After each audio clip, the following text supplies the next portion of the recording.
ہمارے پشاور کے air base پہ جہاز بھر بھر کے دنیا جہان سے ریڈیکلز جو ہیں وہ پشاور لائے گئے. یہاں پہ آپ کا جو چوک فوارہ ہے جی تو یہاں پہ باقاعدہ کیمپس لگتے ہوتے تھے اور لوگ آ کے وہاں پہ انرولمنٹ کرتے تھے. اس نے کہا کہ جی میرا اللہ وسایہ نام ہے اور شیخ صاحب سے آپ کی ملاقات کرانی ہے. جی تو وہ ہمیں لے گیا بنو. تو بنو ایئرپورٹ پہ اترے تو وہاں پہ ہمارے لیے ڈبل کیبن گاڑیاں آئی ہوئی تھیں. تو اس میں ہمیں بٹھایا, ہمیں لے کے گیا میران شاہ. اسامہ بن لادن صاحب نے جیسے ہی پاؤں باہر رکھا تو خوفناک قسم کی فائرنگ شروع ہو گئی. اچھا.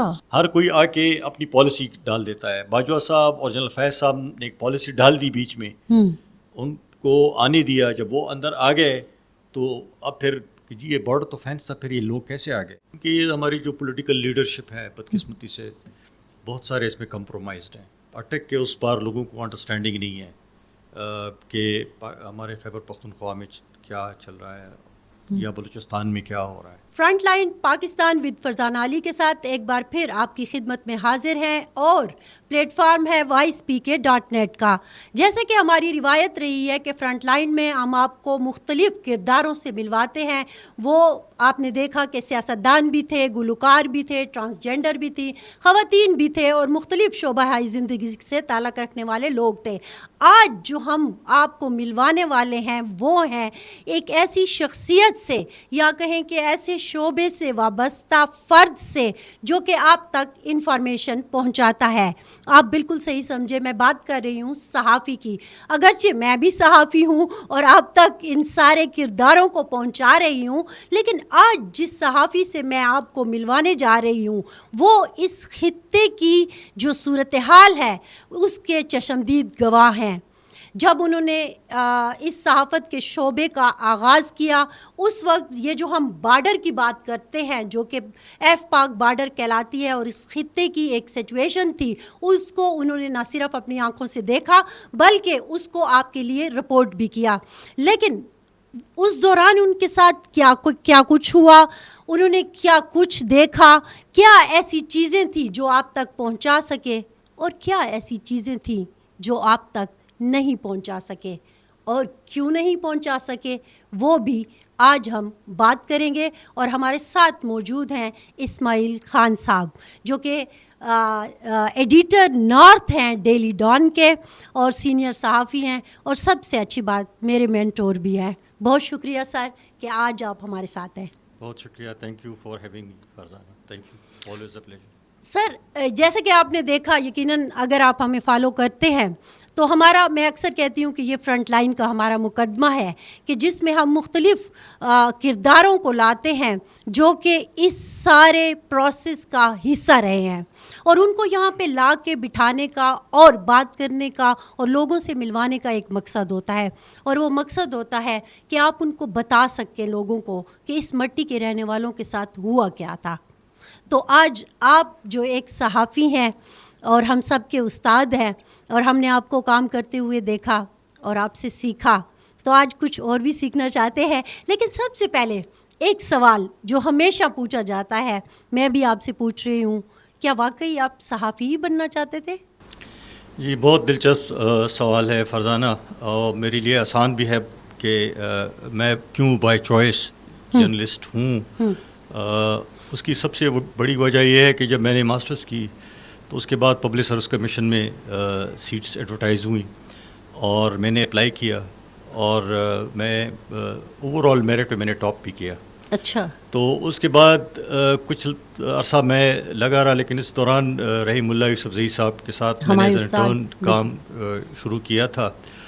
دی نیوز سے پہلے ایک اخبار ہوا کرتا تھا انڈیپینڈنٹ, جی, جو بہت کم عرصہ جو ہے وہ شائع ہونے سے پہلے ہی بند ہو گیا تھا. یہ کس زمانے کی بات ہے؟ یہ میں کہوں گا 1991 سے پہلے کی. اچھا. سال ڈیٹ پہلے کی. اچھا. تو وہ انڈیپینڈنٹ شروع نہیں ہوا تھا کہ بند بھی ہو گیا تھا, اور ملیحہ لودھی جو تھی وہ اس کی ایڈیٹر تھیں.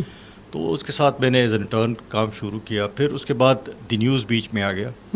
تو رحیم اللہ صاحب, میں انیشلی میرا مارکیٹنگ کا کوئی تجربہ نہیں تھا, بٹ رحیم اللہ صاحب کے ساتھ جب میں نے کام شروع کیا تو انہیں مجھے کہا کہ پہلے مارکیٹنگ کا پہلے بلکہ ان کا سوال بڑا دلچسپ تھا کہ ایفیلیشن جماعت اسلامی کے تو نہیں ہے تو میں نے کہا جی بالکل نہیں ہوئی آپ تو بہرکیف انہوں نے پھر جو ہے ان کا خیال تھا کہ شاید مارکیٹنگ میں میری ضرورت پڑے کہ میرا کوئی مارکیٹنگ کا بیک گراؤنڈ نہیں تھا. تو جب دی نیوز شروع ہوا اس وقت رحیم اللہ صاحب نے مجھے پریس ریلیز آگے رکھ دیا. انہوں نے کہا کہ اس کو ذرا کر کے دیکھ لے, ٹرانسلیٹ کر لے. تو میں نے اسی وقت بیٹھ کے کر کے اس کو دے دیا انگریزی. Just looked at it. تو اس نے کہا کہ رپورٹر کیوں نہیں آ جاتے تم دی نیوز میں. اچھا. تو میں نے کہا میں آ جاتا ہوں. تو خیر رحیم اللہ صاحب اور میں نے اکٹھے ہم نے سفر شروع کیا دی نیوز میں. اچھا. He was the bureau chief اور میں ان کے ساتھ تھا, رپورٹر تھا. اکٹھے جب لانچ ہوا تو وی ور ٹوگیدر. اچھا.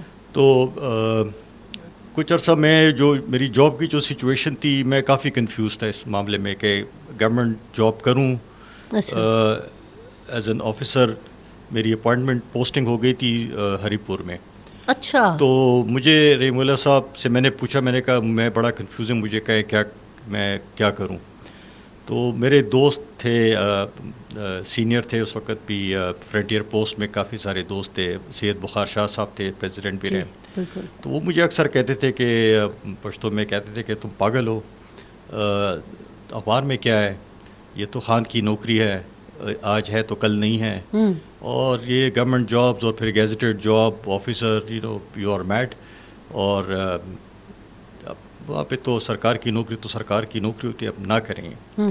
تو اسی اس میں میرے ساتھ ایک ہمارے ساتھ اس وقت زمانے میں ایک انگریز تھا, گورا انٹرن تھا, چارلز انگلش نام تھا ان کا. اچھا.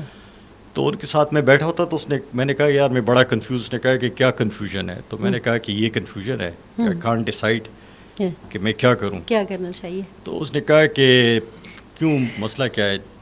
تو میں نے کہا میں آئی ایم انجوائنگ نیوز, میں زیادہ انجوائے کر رہا ہوں ایز اے جرنلسٹ, اور وہاں کی جو سرکار کی نوکری میں نے جو دیکھی ہے نزدیک سے بڑی بورنگ ہے, اور فائل ورک ہے.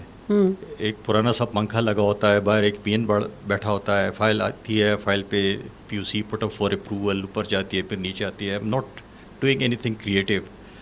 تو اس نے کہا کہ وہاں پہ کیا ہے, کیوں لوگ کہتے ہیں کہ گورنمنٹ جاب کرو. تو میں نے کہا لوگ کہتے ہیں کہ وہاں پہ جو ہے تو پینشن ملتی ہے. تو انہوں نے مجھ سے کہا کہ ہاؤ اولڈ آر یو. تو اس وقت میں نے پتہ نہیں سکتا میری عمر تھی 30 میں تھا یا کچھ اس طرح. تو اس نے مجھے کہا کہ تم ابھی سے بوڑھے ہو گئے ہو, پینشن تو 60 سال کے بعد کہیں آپ کو ہوگی, تو ابھی سے یو تھنک لائک. تو اس نے کہا کہ enjoy what you are doing. تو خیر رحیم اللہ صاحب کو میں نے کہا جی it is up to you, what should I do, you tell me, you are my elder, you have seen me working, مجھے دیکھا ہے آپ نے کام کرتے ہوئے, تو do you think I can اپنا کیریئر کر سکتا ہوں یہاں پہ. پہلے تو وہ ہچکچا رہے تھے, پر ایک دن اس نے مجھے کہا اسماعیل میں تمہیں کہہ رہا ہوں, آئی ایم ٹیلنگ یو کہ بس جرنلزم کرو, چھوڑ دو, سرکار کی نوکری ٹھیک نہیں ہے تمہارے لیے, یہ یہاں پہ کیریئر کرو. اچھا. تو بس میں نے اس کو کہا, میں آج بھی کہتا ہوں میں بڑا کریڈٹ دیتا ہوں رحیم اللہ صاحب, مجھ سے بڑا ایک برڈن انہوں نے لفٹ کیا. And when I look back تو مجھے الحمدللہ میں جب دیکھتا ہوں, کیونکہ رحیم اللہ صاحب کی کافی ساری چیزیں تھیں, ان سے مجھے سیکھنے کا بھی موقع ملا, بہت کچھ ان سے سیکھا. He was very hard working, very passionate about his work. تو وہ اکثر مجھے یہی کہتے تھے کہ یہاں پہ آپ کو آپ کام کریں گے تو آپ کا ایکسپوجر زیادہ ہوگا, اور دوسرا یہ کہ یہاں پہ پیسہ بھی آپ کما سکتے ہیں حلال طریقے سے, اس پہ کوئی وہ نہیں ہے, یو کین ورک. تو دی نیوز میں اس وقت پالیسی بھی بڑی لبرل تھی. آئی واز الاؤڈ ٹو, رحیم اللہ صاحب خود بھی کافی سارے انٹرنیشنل اداروں کے ساتھ کام کر رہے تھے, میں بھی لگ گیا تھا, کافی سارے انٹرنیشنل آرگنائزیشنس کے ساتھ میں نے کام کیا. اور یہ زمانہ جو تھا سر, یہ بھی ایسا تھا کہ آپ نے جو کہا کہ یہ آپ 90-91 کی شاید بات کر رہے ہیں, یا 89 کی بات کر رہے ہیں, 91 سے آن ورڈ کی بات کر رہے ہیں, 91 کے بعد کی بات کر رہے ہیں. تو یہ وہ دور شروع ہو گیا تھا کہ جو میں اب آپ کو لانا چاہ رہی ہوں اپنے فرنٹ لائن کی طرف, کہ سرحد پار جو ہے وہ ایک ڈفرینٹ قسم کے لوگ آ گئے تھے. تو اس ماحول میں کیسا تھا جرنلزم کرنا؟ اور آپ نے یہ جو کہا نا کہ انٹرنیشنل میڈیا کا بڑا فوکس تھا اس سرحد پر یا اس خطے پر, تو وہ کیسا تجربہ تھا پھر؟ تجربہ تو اچھا تھا, ایکسپوجر ہو جاتا ہے, انٹریکشن ہوتا ہے. ویسٹرن جرنلزم از ڈفرینٹ دین آرز. کافی ساری چیزیں, ٹریول بھی ہمیں کرنا پڑا. افغانستان گئے, ان کے ساتھ کام کیا, ان کے ساتھ ٹریول کیا, بہت کچھ سننے کو بھی ملا, کام کرنے کا بھی ملا, سیکھنے کا بھی ان سے موقع ملا. دوسرا یہ کہ ان کی جو ریڈرشپ تھی وہ ڈفرینٹ تھی ہماری ریڈرشپ سے, تو ہمارا اور ان کے لکھنے کے اسٹائل میں بھی فرق تھا. اچھا. تو وہ ہمیں اڈیپٹ کرنا پڑا اور اس کے ساتھ, اور obviously it was a learning process. لیکن اس میں یہ تھا کہ میں جب دیکھتا ہوں مڑ کے, کیونکہ میں اخبار بہت پہلے سے پڑھتا تھا, شوق بھی تھا مجھے, جب میں اسٹوڈنٹ بھی تھا جی, تب بھی میں زیادہ تر, مجھے والد صاحب نے, میں BBC بڑا ریگولرلی سنتا تھا, BBC ورلڈ سروس. تو مجھے جب میں نے ایگزام پاس کیا تھا میٹرک کا, تو مجھے والد صاحب نے ٹرانزسٹر گفٹ کیا تھا, تو I use to sleep with it. تو مجھے پبلک سروس کمیشن میں بھی جب میرا انٹرویو ہوتا تو وہ میری انگریزی سن کے تھوڑے سے متاثر ہو گئے تھے, تو کہا کہ کہاں سے سیکھا ہے. تو میں نے ان کو یہ کہا کہ میں BBC کو, اسی کے ساتھ میں ریڈیو ٹرانزسٹر کے ساتھ سوتا تھا, اور تو مجھے ویزیبلٹی تھی, اورینٹیشن تھی, اویئرنیس تھی ایشوز کی, اور پڑھتا بھی تھا بہت زیادہ, نیوز پیپرز, بکس وغیرہ. اس وقت مسلم تھا, بڑا اچھا اخبار تھا, پروگریسو اخبار تھا. رحیم اللہ صاحب اس وقت مسلم میں کام کرتے تھے. جی جی. تو اس وقت سے میں ان کو جانتا تھا. جب مسلم میں تھے تو اس زمانے سے ان کے ساتھ میری سلام دعا شروع ہو گئی. مسلم چھوڑ کے پھر وہ انڈیپینڈنٹ میں چلے گئے تھے. سر, یہ جو آپ نے بات کی کہ انٹرنیشنل آرگنائزیشنس کے ساتھ پھر جب آپ کام کرتے ہیں تو ظاہر ہے ان کے لیے جو نیوز ہوتی ہے وہ تو سرحد پار کی نیوز تھی اس وقت. تو آپ کو یاد ہے پہلا وزٹ کون سا تھا آپ کا جو افغانستان کا آپ نے کیا ہو, اور کس اسٹوری کے لیے آپ گئے تھے؟ اس میں کافی ٹیلی ویژن کا زیادہ ہوتا تھا, پرنٹ میڈیا کا بھی ہوتا تھا, ٹیلی ویژن کا بھی ہوتا تھا. تو وہ شروع میں چونکہ اس وقت افغان مجاہدین کا ایک دور شروع ہوا تھا, تو اوبیسلی انٹرسٹ تھا شروع میں افغان مجاہدین کا. پھر آپس میں ان کی لڑائیاں شروع ہو گئی تھی ڈفرینٹ گروپس کی اس وقت. تو ٹریول کرنا اس وقت افغانستان میں there used to be no border, اور یہ جو آج ہم بھگت رہے ہیں, تو یہ سب اس پالیسی کا خمیازہ ہے کہ کوئی بارڈر نہیں تھا, تورخم کراس کرنا, کوئی پاسپورٹ کی ضرورت نہیں ہوتی تھی. بالکل, تورخم کراس کرنا جو ہے ہمارے کنٹونمنٹ کے چیک پوائنٹ سے زیادہ آسان تھا. بالکل آپ کراس کر سکتے تھے, واپس آ سکتے تھے, کوئی پوچھنے والا نہیں تھا. There was no passport, no immigration. خاصہ داری ہوتے تھے وہاں پہ بارڈر پہ, تو کوئی ایشو نہیں تھا. آنا جانا جس وقت چلے جائیں, جس وقت مرضی ہو آ جائیں. میں تورخم کی نہیں, دوسری بھی بارڈر کروں, میں آپ کو پھر بتاؤں گا. غالباً 97-98 کی بات ہے شاید, جب ہم گئے تھے اسامہ بن لادن سے. جی میں وہ آتی ہوں. بالکل, بارڈر کا کوئی کانسیپٹ ہی نہیں تھا. اچھا. تو ہر جگہ پہ آپ آسانی سے کراس کر سکتے تھے, واپس بھی آ سکتے تھے. صرف ایک پریشانی ہوتی تھی سیکیورٹی کی, کہ آپ جو ہے تو رات سے پہلے یہ ہوتا تھا کہ بارڈر بند کر دیتے تھے, تو آپ کو پہلے آنا ہوتا تھا بیکاز آف سیکیورٹی, کیونکہ آپ نے واپس بھی آنا ہوتا جبکہ آپ کے پاس. اچھا, رات کو بارڈر بند ہوتا تھا؟ شام کو کرتے تھے, لیکن وہ بھی فارنرز چونکہ آتے تھے, اس وجہ سے ہمیں زیادہ جلدی ہوتی تھی کہ سن سیٹ سے پہلے ہم پہنچ جائیں پشاور.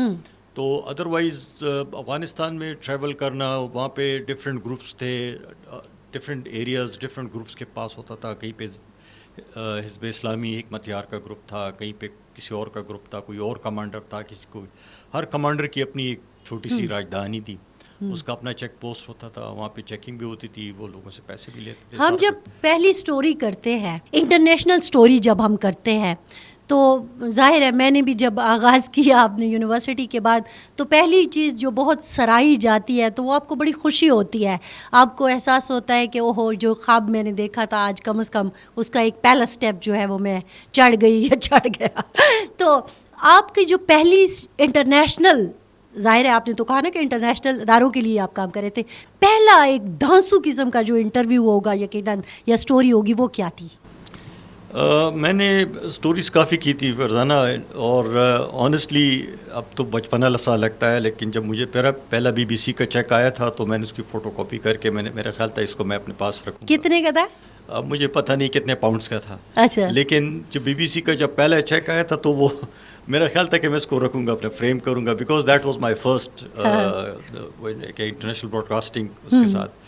تو سملرلی جرمن دا شپیگل ایک بہت بڑا جرمن وہ ہے پبلیکیشن ہے, تو اس سے میری جب وہ تھی وہ چیک بھجواتے اس کے بڑے ایک انٹرسٹنگ اس کی کہانی بھی ہے. اچھا. کیونکہ وہ فل اسٹاپ نہیں ڈالتے ہیں تو کاما ڈالتے ہیں. اچھا. تو اگر آپ کو فار انسٹنس 30 مارکس کے اس وقت اگر آپ کو پیمنٹ ہوئی تھی تو وہ کاما ڈال کے ساتھ میں 3 صفر ڈال کے تو 3 لاکھ مارکس ہو جاتے تھے. اچھا. تو مجھے اور رحیم اللہ صاحب کو انکم ٹیکس والوں کی طرف سے نوٹسز مل گئے کہ جی آپ کو 3 لاکھ جو ہے تو جرمن فرینکس ملے ہیں, تو آپ جو ہے تو یہ آپ لوگوں نے ٹیکس نہیں جمع کرایا. تو ہم نے کہا کہاں سے نوٹس آ گیا.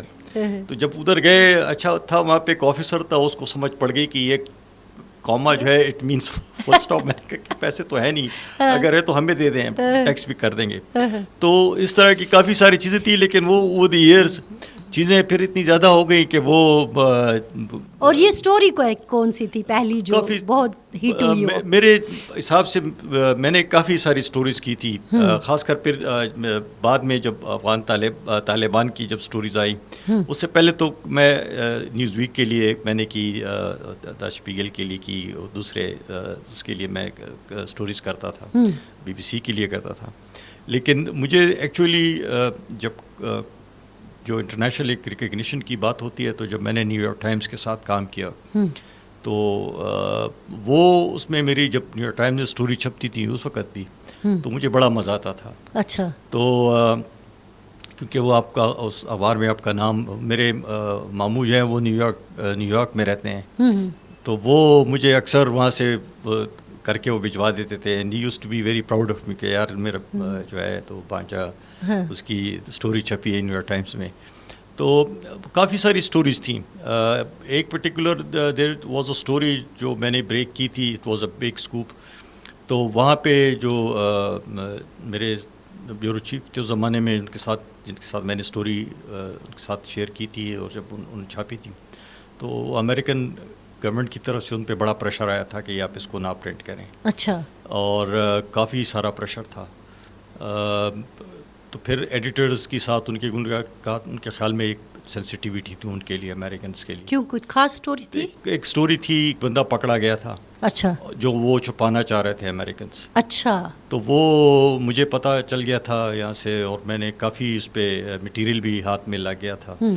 تو وہ سٹوری مجھے اندازہ نہیں تھا کہ یہ کتنی بڑی سٹوری ہوگی جب میں نے سٹوری فائل کی تھی. لیکن جب بعد میں وہ سٹوری لینڈ ہوئی وہاں پہ, تو وہاں پہ کافی نیو یارک ٹائمز کے ایڈیٹر پہ کافی پریشر آیا تھا کہ جی آپ اسٹوری نہ کریں, پبلش نہ کریں. اچھا. اور 1-2-3 دن تو انہوں نے روکا بھی, لیکن بعد میں میرے خیال میں کافی جو ان کی گفت و شنید ہوئی تھی, اس کے بعد دی ایڈیٹرز انہوں نے ڈیسائیڈ کیا کہ نہیں ہم اسٹوری کریں گے.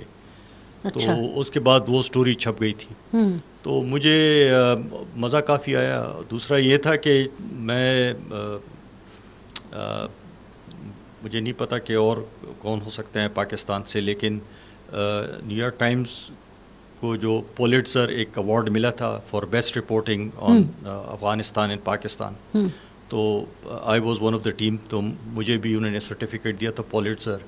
تو شاید میں جرنلزم میں پولیٹزر میں پاکستان سے شاید پروبلی فرسٹ ہوں کہ best reporting on Pakistan and Afghanistan. تو وہ ابھی میرے آفس میں میرا سرٹیفکیٹ لگا ہوا ہے. سر یہ جب میں اس طرف آ بھی رہی تھی کہ افغانستان کی جب ہم بات کرتے ہیں تو یہ تو مٹی ایسی ہے کہ جس میں کہانیاں ہی کہانی ہے. وہ کہتے ہیں کہ پتھر اٹھائے اور نیچے ایک کہانی ہے. بڑے بڑے کردار یہاں پر آئے. آپ نے وہ اس وقت کہا کہ میں آپ کو پھر بتاؤں گا کہ صرف طورخم بارڈر کی بات نہیں ہے, اور بھی بہت کچھ ہے.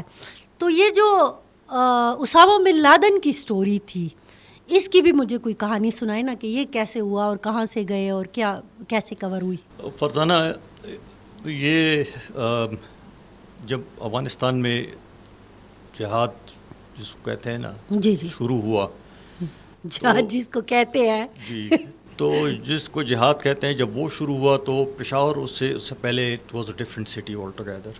اچھا. پشاور ایک انٹرنیشنل ڈیسٹینیشن تھا جی. یہاں پہ گورے بہت سارے آتے تھے. Very vibrant city, beautiful city. کیونکہ میں یہاں پہ پلا بڑا ہوں تو میں نے دیکھا ہے سارا کچھ. جو ہمارا کنٹونمنٹ صدر کا جو ایریا ہے بہت خوبصورت, لوگ آتے تھے, ہر جگہ سے لوگ آتے تھے یہاں پہ. اچھا. یہاں پہ پارسی گڈینوز کا, یہاں پہ گڈینو کا مختلف لوگوں کے یہاں پہ شاپس ہوتی تھی, دکانیں ہوتی تھیں.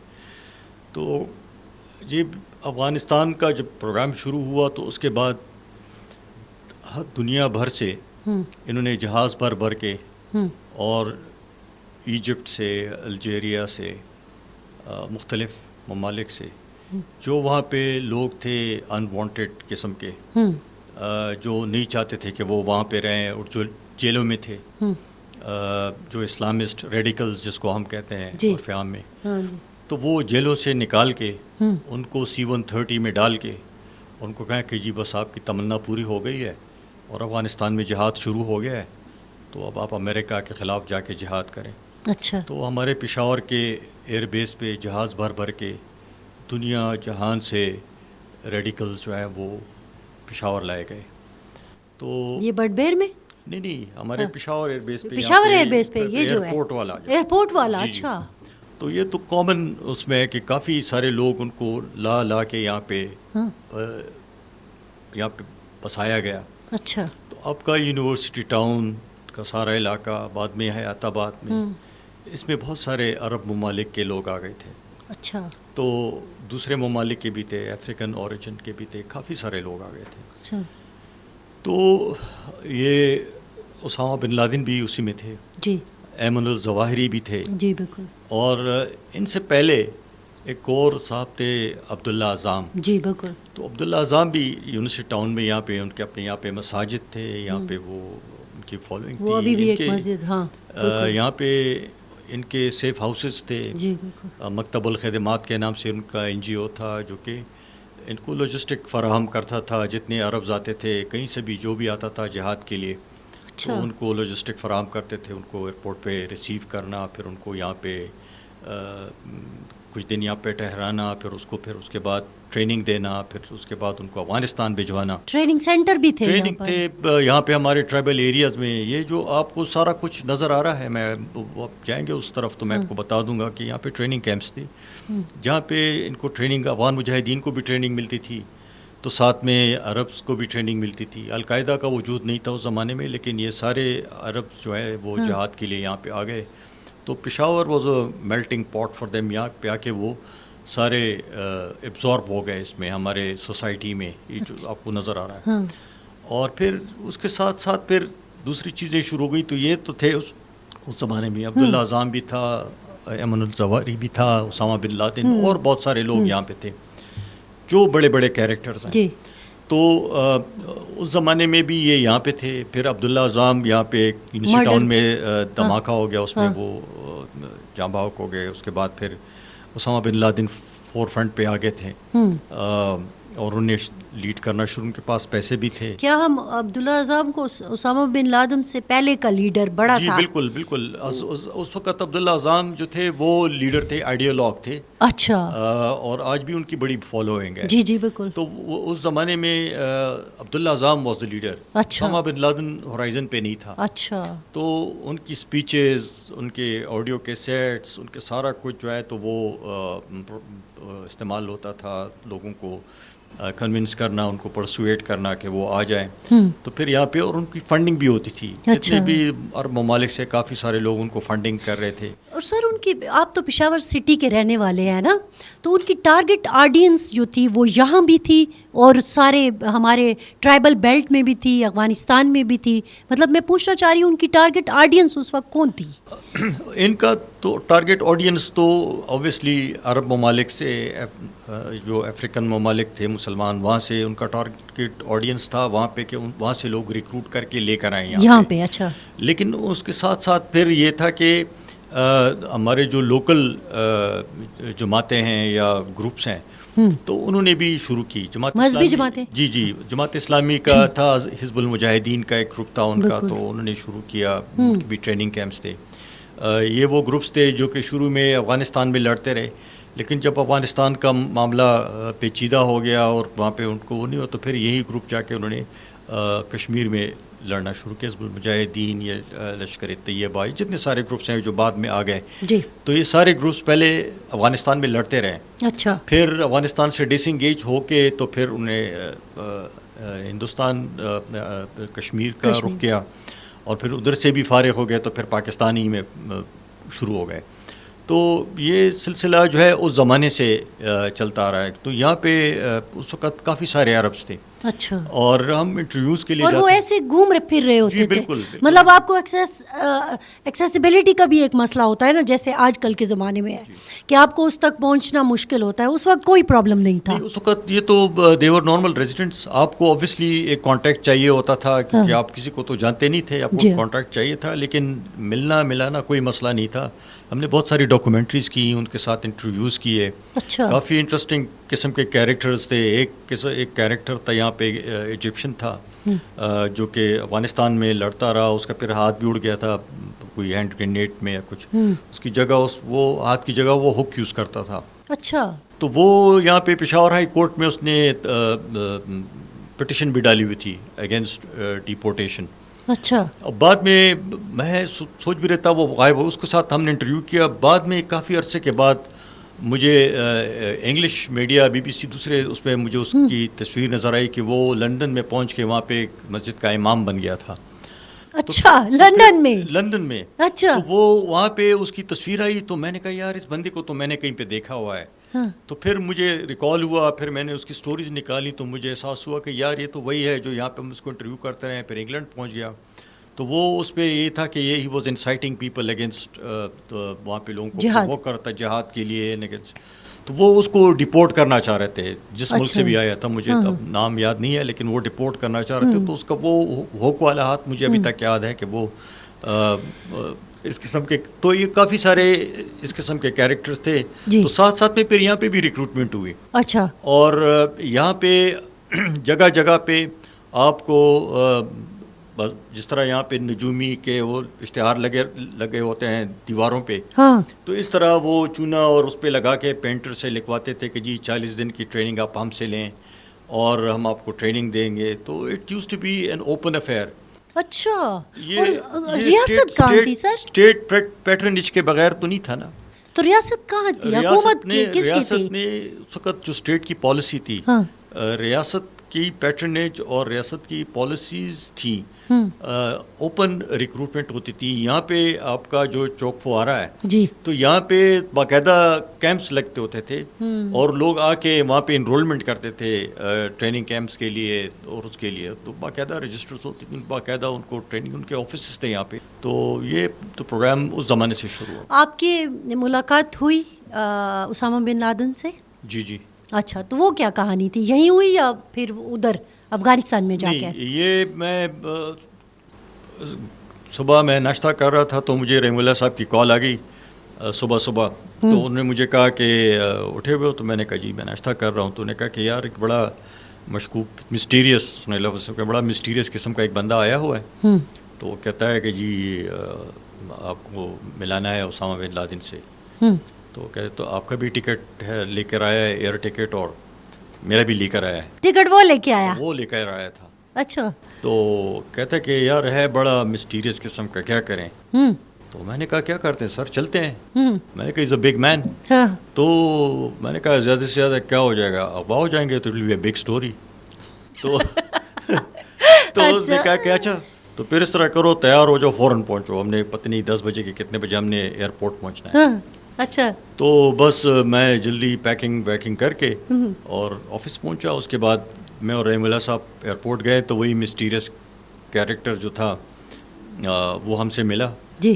ہی واز فرام پنجاب. اچھا. تو اس نے اپنا نام بتایا, اللہ وسایا, جو اس کا اپنا نام نہیں تھا. اچھا. تو بٹ پنجابی تھا. جی جی بالکل. اس نے کہا کہ جی میرا اللہ وسایہ نام ہے اور شیخ صاحب سے آپ کی ملاقات کرانی ہے. جی. تو وہ ہمیں لے گیا بنو.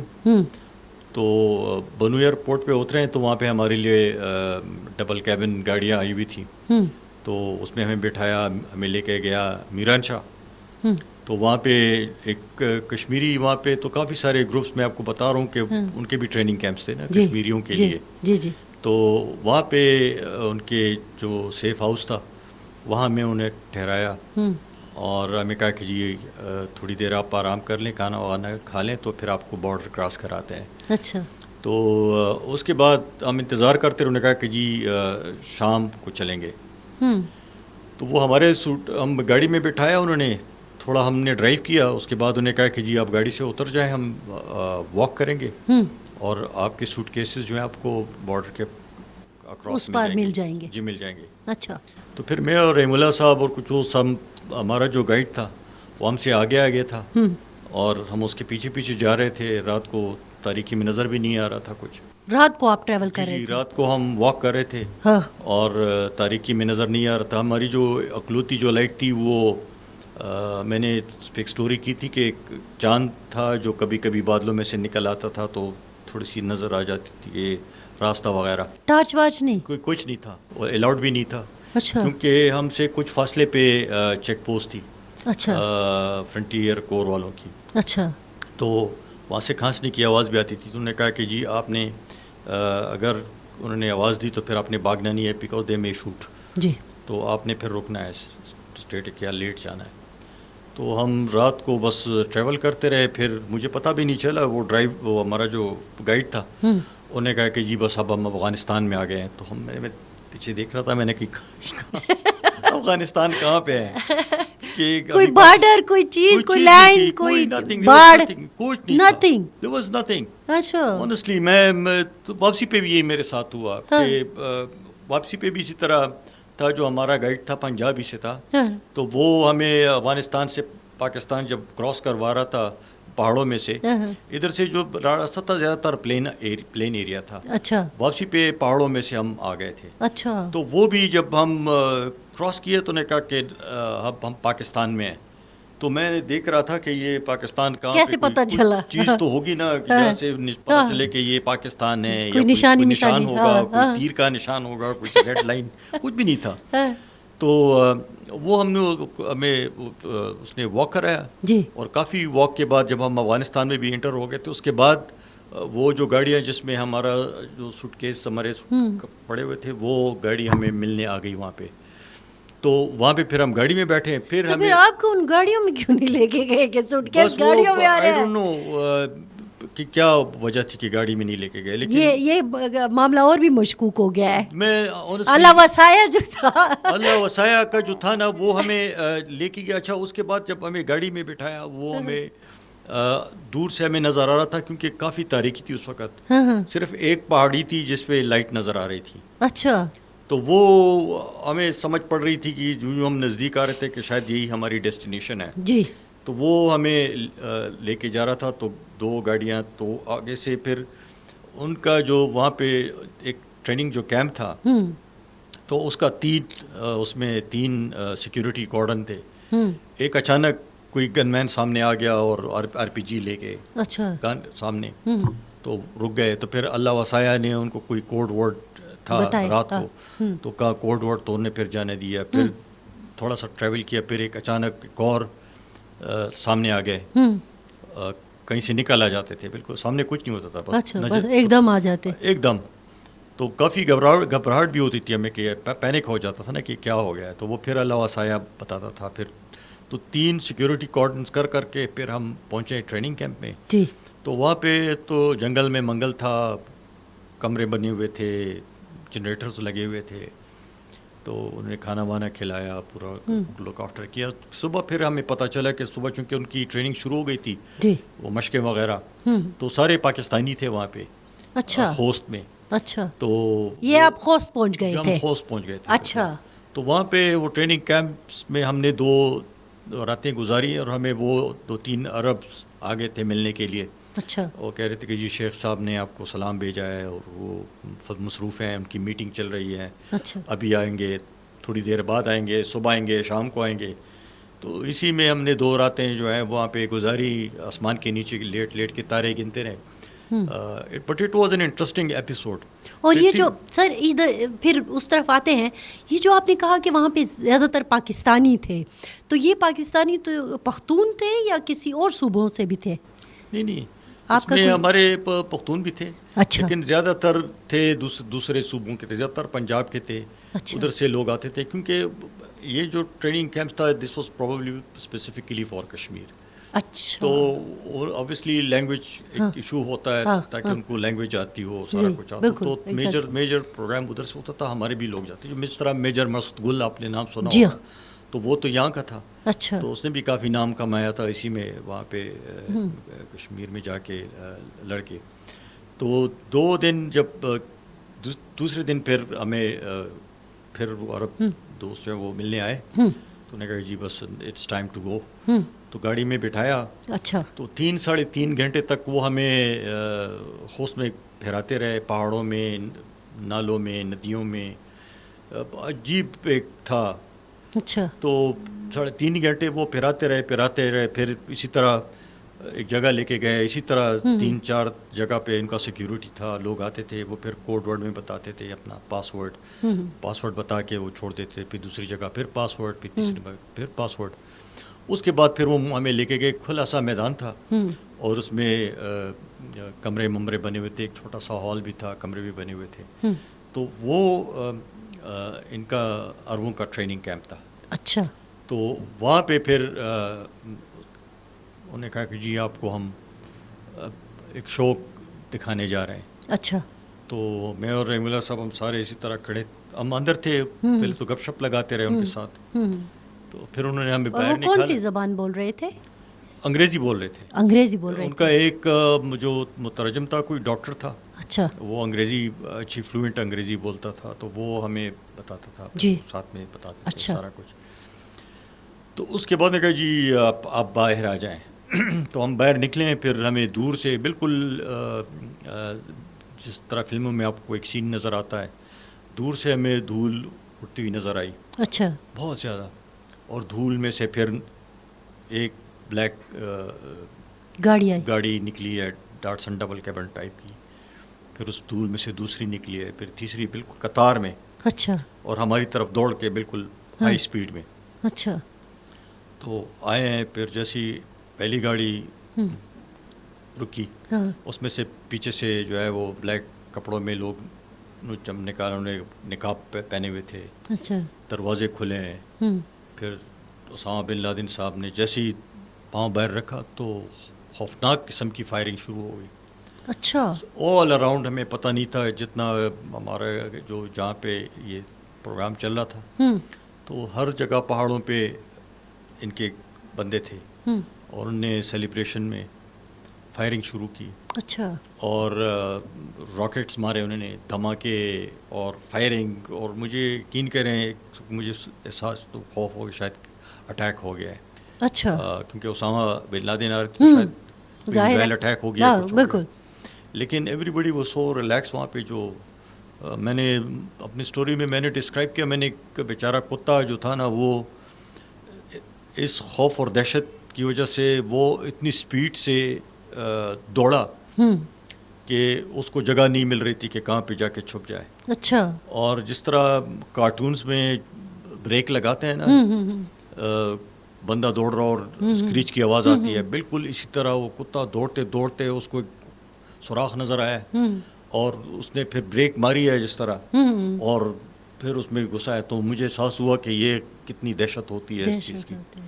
تو وہاں سے پھر اسامہ بن لادن اور ایمن الظواہری اور یہ جو المصری, سارے بہت سارے کیریکٹرز تھے اس میں. سب سے ان سے تو خیر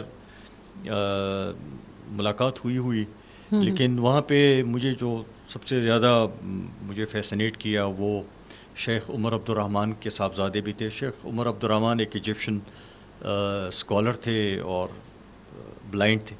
اچھا. تو وہ امریکنز اس کو پکڑ کے پھر لے گئے تھے. یہ 9/11 سے پہلے کی بات ہے. اچھا. اور وہ امریکی جیل میں تھے. اچھا. اس کو بھی انہوں نے پکڑا ہوا تھا. تو اس کا بیٹا بھی تھا وہاں پہ.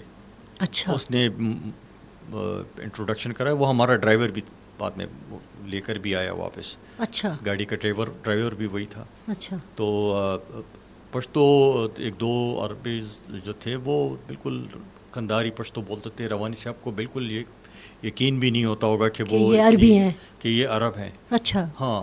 تو بڑا انہوں نے وہ کیا. پھر اس میں اسامہ سے پھر بات چیت ہوئی, سارا کچھ ہوا. وہ کس زبان میں بات کر رہے تھے؟ وہ بھی انگریزی میں بات کر رہے تھے؟ اسامہ عربی میں بات کر رہے تھے. اچھا. اور جو مترجم تھا وہ اس میں تھا انگریزی میں بات کر تھا. اچھا. پھر ایک وہ اور ایک لے کر آ گئے تو وہ اردو میں اس نے ٹرانسلیٹ کرنا شروع کیا. اچھا. وہ کوئی پاکستانی تھا جو. اور اس ٹائم پہ اللہ وسایا آپ کے ساتھ تھا؟ اللہ وسایا اس میں نہیں تھا. اللہ وسایا تو چھوڑ کے چلا گیا. وہ ادھر تک بس ڈراپ کر کے آپ کو چلا گیا؟ ڈراپ کر کے چلا گیا تھا. اچھا. لیکن سب سے حیرانی کی بات یہ تھی بعد میں جو مجھے پتا چلا جب میں واپس آ گیا جی, کہ یہ جو ہمارا جہاں پہ ہماری اسامہ بن لادن سے جو ملاقات ہوئی, جس کے لیے ہمیں 3-3.5 گھنٹے 4 گھنٹے ہمیں یہ دوڑاتے رہے گاڑیوں میں, وہ ہمارے کیمپ کے بالکل ساتھ ہی تھا.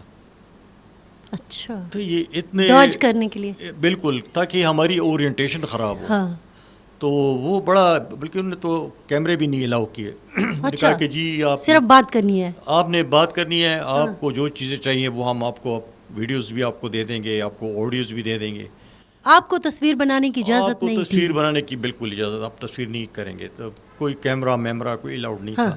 اچھا. اس کے ساتھ پھر وہ میں اور رحیم اللہ صاحب نے اسامہ کے ساتھ جو تصویر کھینچی تھی وہ بھی انہوں نے ہمیں پھر بھجوا دی تھی. اچھا. اسامہ صاحب بیچ میں بیٹھے تھے, ایک طرف رحیم اللہ صاحب ہیں, ایک طرف. اچھا, وہ انہوں نے پھر خود ہی بھجوائی؟ بھجوائی. کوئی ایسی بات جو آپ نے پوچھی ہو, ایسا سوال جو آپ کے ذہن میں تھا؟ بعض اوقات ہوتا ہے نا کہ مطلب اسامہ بن لادن کا انٹرویو کیا اور کوئی ایسا سوال جو ہم سوچ رہے تھے کہ یہ ہم سے پوچھیں گے, تو کس طرح ان کے سوال جواب اور یہ ساری کوئی بڑی بریکنگ لائک؟ نہیں, میرے خیال میں ایک ان کا جو سب سے بڑا جو ٹیک اوے تھا نا وہاں سے, وہ القاعدہ بیسیکلی فاؤنڈ کرنا چاہ رہے تھے. اچھا. اس وقت. اچھا. اس سے پہلے القاعدہ کا وجود نہیں تھا. اسامہ بن لادن تھے, عربس تھے, ڈفرینٹ گروپس آپریٹ کر رہے تھے. تو وہ چاہ رہے تھے کہ سب کو ایک پلیٹ فارم پہ ڈال کے القاعدہ کے نام سے ایک آرگنائزیشن بنائیں. اوکے. اور ان کا جو ہدف تھا وہ تھا سعودی عرب اور یہ عرب ورلڈ میں انٹرسٹڈ تھے. وہ ہمارے کشمیر اور اس کے پروگرام میں نہیں تھے. اچھا. ہاں, وہ ان کا جو فوکس تھا وہ عرب ورلڈ تھا. مور اسپیسیفکلی وہ سعودی عرب کے بارے میں بڑے ٹچ تھے. وہاں پہ کئی فورن فورسز وہاں پہ اسٹیشنڈ ہیں.